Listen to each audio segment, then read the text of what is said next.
I want to thank everybody for being here. The whole purpose of this is to prepare Floridians for a hurricane. Um, we hope for the best. Hurricane Center will say, hopefully it's not going to be a bad season, but the reality is it just takes one. And it just takes a little bit of water and you passed away. We can't survive. I tell people, quit looking at the category of these storms anymore. It's about the water. You get 3 foot of water, you can't move. You get 6 foot of water, I mean, you're dead. You're not going to survive it. You have to be pretty tall and be able to be comfortable not moving, because you can't move in 6 foot of water. And it'll mostly tear almost everything down. So I want to thank everybody for being here. First off, I wanted to thank a few people, there's a couple of people here that knew me actually before I ever ran for office.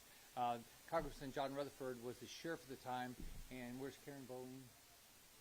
So Karen's around. Karen introduced me. Karen and I we worked together in 5 different companies, and but she introduced me to Sheriff Rutherford when he was the sheriff, when he was doing a great job, and he's done a great job in Congress. So thanks to him for being here.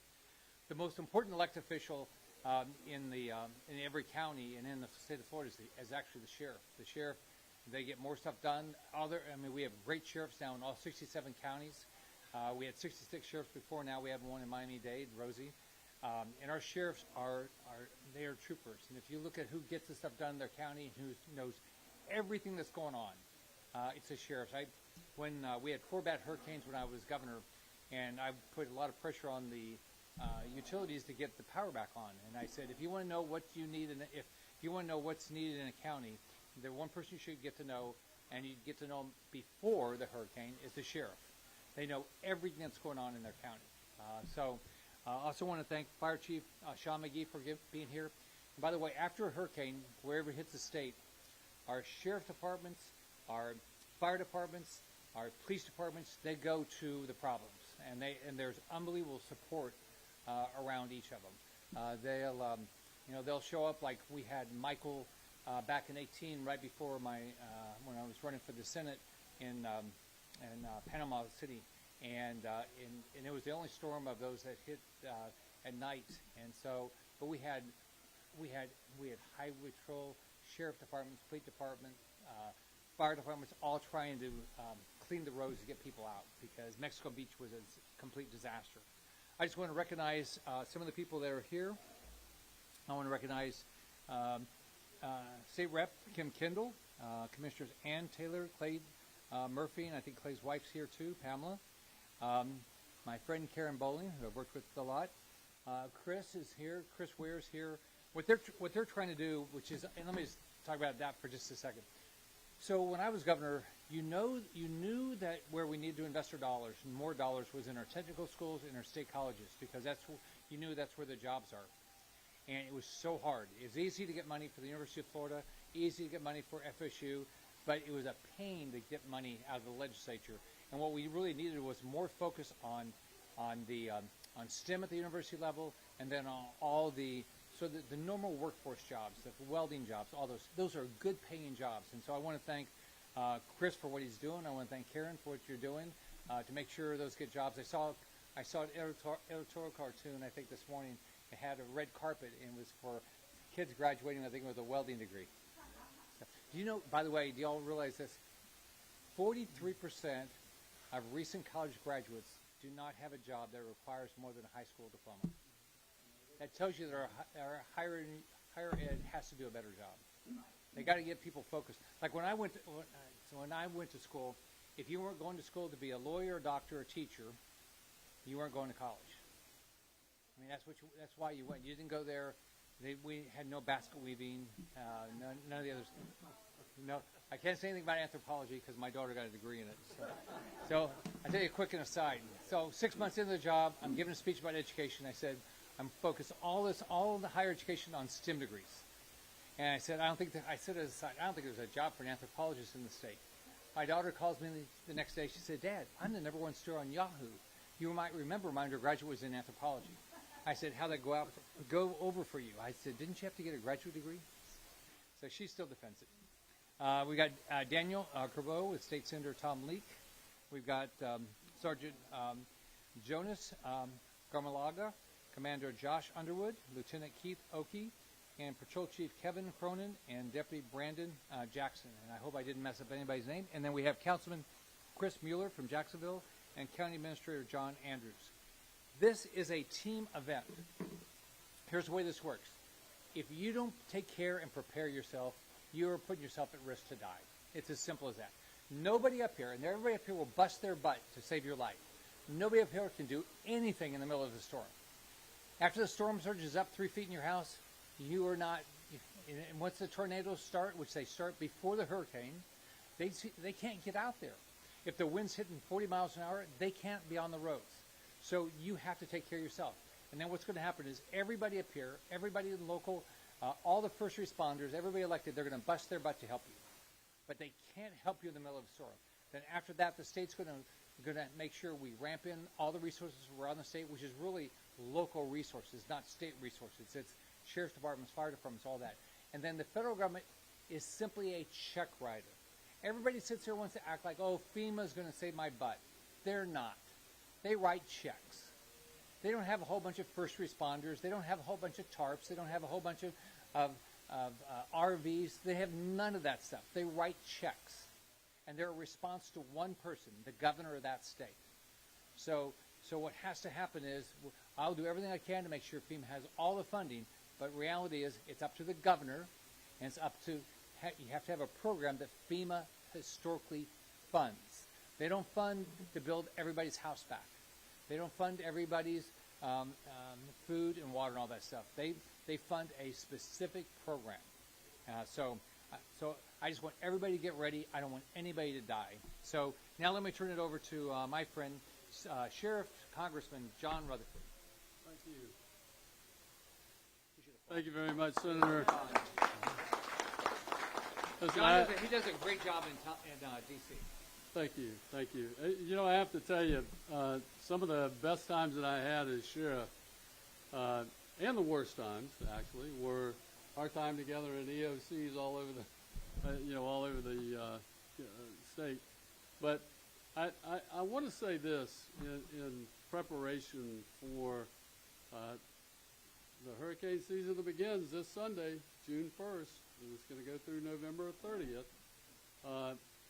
It's about information.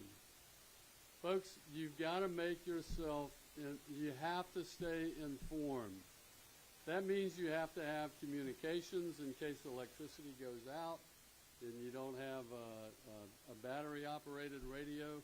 You have to have the information, because if you don't know what areas are being evacuated because of rising water, and I will tell you this, most people don't realize this about hurricanes.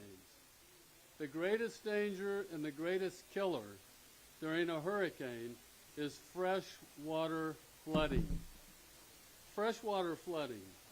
It's not, the people at the beach and the ocean coming in and the surge and all that. It's freshwater flooding.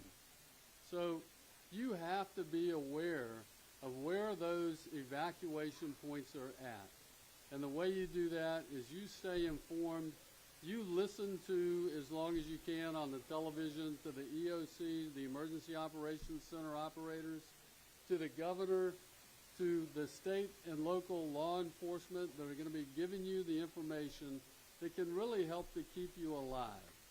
That is, I think, the most important part of this press conference here is to impress upon people that you have to stay informed, particularly as they're bearing in, and listen to them a day or two out. It'll be bright and sunny outside, and we're sitting in the EOC talking about the storm that's on its way. And so getting that information out about school closures and all of those things, you need to know that. And I'll close with this. Because a lot of people take solace in the fact that last year we didn't have a hit. We didn't have a hit. It was a great year. But we can't bank on that, even though this year is like a 55% chance, which is still low for the state of Florida. But even at a 55% chance, if you get the one and it hits your locality, nothing else matters. It's what happens to you where you're at. So with that, Senator, I thank you for all the years of caring about and supporting law enforcement. You've been probably one of the greatest supporters of law enforcement I think I've ever worked with, actually. And so I appreciate you for that. Thank you. Thank you. Well, if you think about law enforcement for a second, nobody wants to build a business in a bad location. Nobody wants to send their school into a dangerous place, and nobody wants to live in a crappy neighborhood where there's crime. So law enforcement is the driver of everything in this state, and we are blessed. The way it's set up in Florida, where we have great sheriffs and great police chiefs, we are absolutely blessed. I also want to thank the owner here, Eric Williams. I hope everybody buys a bunch of stuff before they leave and takes it home with them. So now, again, our sheriffs do a great job. Your sheriff does a great job. You've been blessed with great sheriffs in St. Johns County. Sheriff Rob Hardwick. Good afternoon, everybody. And Senator, you and your team are the gold standard for responsiveness, I'm telling you. And see, I was that small police chief in St. Augustine Beach when I felt like was you as the governor. We got a lot of hurricanes. I'm not sure. Once you went to Washington, D.C., it went away. But, Senator, you would call the small police chiefs along the Bay Area Islands and the coastals and saying, what can Tallahassee do for you at the time? And you have not stopped that standard. As the senator and I were walking in today, he answers his phone, and if he does not, the most entertaining part is his staff gets his phone and says, he's actually in session right now. He'll call you right back. But that's how responsive they are. Here in St. Johns County, Senator, we're truly blessed, and this is why. We have a great relationship with St. Johns County Fire and Rescue, all of our partnering agencies, and our community actually heeds the warnings, Senator. They actually do what they're told. We were talking about it today. We have started an agency, our countywide exercise today at the Emergency Operations Center in St. Johns County. The ESF, every single seat, as my Lieutenant Keith Oak knows, he's our IMT director. He is there, and it is a full house there today, preparing for the what-ifs. I ask you this as residents in St. Johns County, you should prepare for 7 days of being without food, water, and all those good things. So stock up, stockpile. We've had bridges closed, as the senator knows, and our congressman and our state rep know very well. We've had to close bridges in the past. We've had to evacuate the barrier islands. This is not that long ago. We have 42 miles of beautiful beaches, so we're very prone. We have the St. Johns River. The beautiful intercoastal waterway is just to your backside, to your west side. So, again, we're in a special place. Senator, I got to tell you, thank you for having this press conference today. We got to remind our residents that these things creep up on you. And we tend to watch, we hope, we wait, we pray, and next thing you know, it's on top of us, and we're making poor mistakes. Again, I want to thank our residents in St. Johns County for your partnership, your relationship, your open and honesty. State Rep Kendall, you have been nothing but fantastic. You were a workaholic in Tallahassee, and you were a workaholic when you ran your campaign. And, of course, Congressman, Sheriff, you've been nothing but phenomenal right here in our backyard in Duval County, and now, of course, in our U.S. Capitol. And to our commission, too, as well. Our chair is here today, Claire Murphy. And, of course, one of our commissioners is here, too, as well, Ann Taylor. And then our county administrator, Jory Andrews. She allows us to do our jobs in St. Johns County. Senator, thank you and your staff, and the amazing things we have going on in St. Johns County. God bless, and safe hurricane season. Thank you.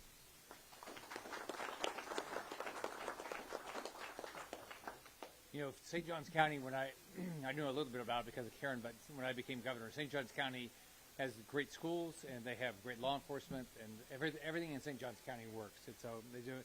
And you've elected, I've had the opportunity to work with a lot of people elected from St. Johns County, and they work their butts off. So now we're here from the Fire Chief, Sean McGee. I'm starting to think this is always a setup for me because I always got to follow the sheriff. So